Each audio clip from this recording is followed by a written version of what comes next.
नमस्कार, welcome to defence show. काफी खबरें हैं दोस्तों। कावेरी इंजन के साथ क्या हुआ है ये बता रहा हूं। इसके अलावा जो तेजस MK2 के लिए और एमका के लिए इंजन्स थे, क्या वो भारत में बनेंगे और बनेंगे तो कितना समय लगेगा, और हम खुद बना रहे हैं क्या या फिर खरीद रहे हैं किसी से, ये सब बताऊंगा, तो बने रहिए। तो आज के समय में दोस्तों बात हो रही है लड़ाकू विमान के इंजन को लेकर, और भारत को अगर देखें तो हम इस क्षेत्र में काफी पीछे रह गए हैं और दुनिया में गिनती के देश हैं जो अपने खुद के इंजन बना पाए हैं। और भारत में भी अलग अलग इंजनों पर लंबे समय से काम चल रहा था, लेकिन कोई भी अभी तक सक्सेसफुल होता हुआ नहीं दिखा है हमें पिछले इतने सारे सालों में। और अभी तक हम विदेशी इंजनों पर ही डिपेंडेंट रहे हैं। फिर चाहे हमने बहुत सारी कोशिश करने के बाद अपना स्वदेशी लड़ाकू विमान LCA तेजस तो बना लिया, लेकिन अभी भी इसमें विदेशी 404 इंजन लगे हुए हैं। और एक इंजन ना एक बहुत बड़ा पार्ट होता है जिसके बिना कोई भी जेट या कोई भी एयरक्राफ्ट सफल नहीं हो पाता। मतलब एक टाइम को आप मिसाइल्स में थोड़ा बहुत ऊपर नीचे कर सकते हो, बाकी कंपोनेंट्स में थोड़ा बहुत ऊपर नीचे चल जाएगा, लेकिन जो इंजन है ना ये डायरेक्टली इंपैक्ट करता है किसी एयरक्राफ्ट या फाइटर जेट की परफॉर्मेंस को। तो आने वाले हमारे जो एयरक्राफ्ट्स हैं, जो AMCA है, जो 5th जनरेशन फाइटर जेट होने वाला है, उसके लिए भी हमारे पास अभी तक आज के दिन में कोई इंजन स्वदेशी रूप से हम तैयार नहीं कर पाए हैं। हालांकि काम चल रहा है लेकिन अभी बनकर कुछ तैयार नहीं हुआ है। तो वहीं हमने कावेरी इंजन एक नई उम्मीद के साथ शुरू किया था कि ये हमें LCA तेजस में देखने को मिल जाएगा, तब तक हम तैयार कर लेंगे, लेकिन उसमें भी हमें सफलता हासिल नहीं हुई। और वो फेल तो नहीं कहना चाहिए, लेकिन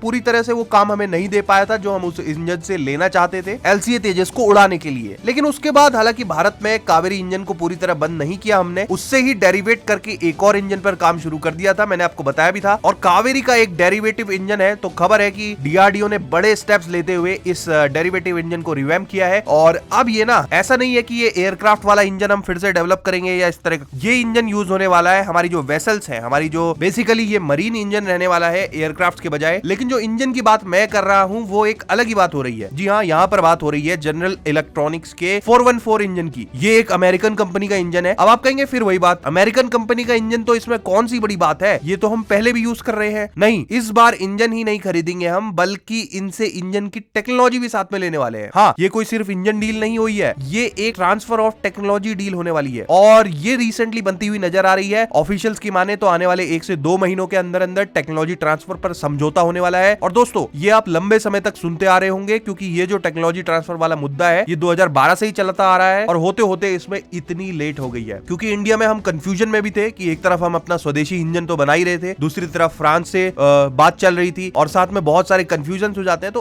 अब की बार हमने एक मन बना लिया है, और इस पर ऑलरेडी US और इंडिया एग्रीमेंट कर चुके हैं। आपको याद होगा प्रधानमंत्री मोदी जी जब USA गए थे पिछले साल, इसको लेकर बातचीत करी थी उन्होंने, और इसके तहत 80% ट्रांसफर ऑफ टेक्नोलॉजी होनी है। और पहले USA कह रहा था कि हम 80% नहीं 58% TOT करेंगे, यानी कि ट्रांसफर ऑफ टेक्नोलॉजी करेंगे। बेसिकली ये हमें बताएंगे इसके अंदर कि किस तरह से इंजन को बनाना है और इनका क्या डिजाइन है, जो फॉर्मूलाज है, जो डेटा है, वो ये हमें दे देंगे, और उसको देखते हुए फिर हम आगे फ्यूचर में अपने हिसाब से इंजन को बना सकते। लेकिन फिर भी 80% कम है, बट अभी के लिए बहुत अच्छा है, क्योंकि हमारे पास कोई ऐसा बहुत सक्सेसफुल इंजन है नहीं, तो 80% में ही हमें काम चलाना पड़ेगा। इसके अलावा फ्रांस भी हमें 100% टेक्नोलॉजी ट्रांसफर करने को तैयार हो गया है। जी हाँ, आपको बता दूं कि फ्रांस की जो सफरान कंपनी है ये हमें पूरी की पूरी टेक्नोलॉजी देने को तैयार है, और इसमें सिर्फ 100% टेक्नोलॉजी ट्रांसफर वाला ऑफर है। और ये कह रहे हैं जी आप 100% टेक्नोलॉजी रखिए और अपने भारत में ही स्वदेशी इंजन बनाइए, और इससे आपको आइडिया भी लग जाएगा कि किस तरह से इंजन को बनाया जाता है और कहां पर आपकी कमी रह जा रही है। तो फिर आप इस टेक्नोलॉजी पर बेस्ड ही करके एक नया इंजन आप बना सकते हैं अपने घर में ही, और फ्यूचर में इसके बाद आपको नए इंजन खरीदने की जरूरत नहीं पड़ेगी। तो फ्रांस यहाँ पे एग्री कर चुका है 100% टेक्नोलॉजी ट्रांसफर के लिए। करीब एक हफ्ते पहले ये न्यूज निकल कर आई थी, और इसके बेसिस पर हम एमका के इंजन को बनाकर तैयार कर सकते हैं। और ये जो 414 वाले इंजन है इनको प्रोबेबली हम तेजस MK2 में यूज करने वाले हैं, और MK2 भी अंडर डेवलपमेंट है। इसके बाद ऑफिशियल्स बता रहे हैं कि एक बार भारत अगर इस टेक्नोलॉजी से इंजन बना लेता है तो फिर हम खुद के लिए पूर्ण रूप से स्वदेशी इंजन बना पाएंगे, क्योंकि इसमें सिर्फ टेक्नोलॉजी बाहर की होगी, लेकिन इसके बाद जो इंजन बनेगा उसको हम इसका डेरिवेटिव बनाने की कोशिश करेंगे। इसी टेक्नोलॉजी से हम स्वदेशी रूप से अपना इंजन बना लेंगे। हालांकि अभी हमें खरीदने पड़ रहे हैं, लेकिन फ्यूचर में हमें खरीदने नहीं पड़ेंगे, इनकी टेक्नोलॉजी हमारे पास आ जाएगी। तो ये डील आने वाले 1 से 2 हफ्तों में बनने वाली है US के साथ। और वहीं फ्रांस भी 100% टेक्नोलॉजी देने को मान गया है। तो ये बहुत ज्यादा इंपॉर्टेंट रहने वाली है, क्योंकि टेक्नोलॉजी अगर आप किसी कंपनी को दे देते हो ना, तो कोई भी उस टेक्नोलॉजी को यूज कर सकता है। लेकिन अगर आप सिर्फ इंजन दे रहे हो तो थोड़ी सी लिमिटेशन हो जाती है यहाँ पर। उनको कैसे ऑपरेट करना है, कैसे इंजन बनाया है, क्या नॉलेज है, इसके सारा डेटा क्या है, ये सब अगर नहीं हो हो तो वो इंजन होते हुए भी आप ज्यादा कुछ नहीं कर पाएंगे। तो वेट रहेगा, जैसे ही न्यूज आती है इसको लेकर मैं आपको अपडेट करते रहूंगा। आपका क्या सोचना है इस पर, ये आप कमेंट सेक्शन में लिखिए और ऐसे ही न्यूज अपडेट्स के लिए चैनल को सब्सक्राइब जरूर करिए। जय हिंद, वंदे मातरम।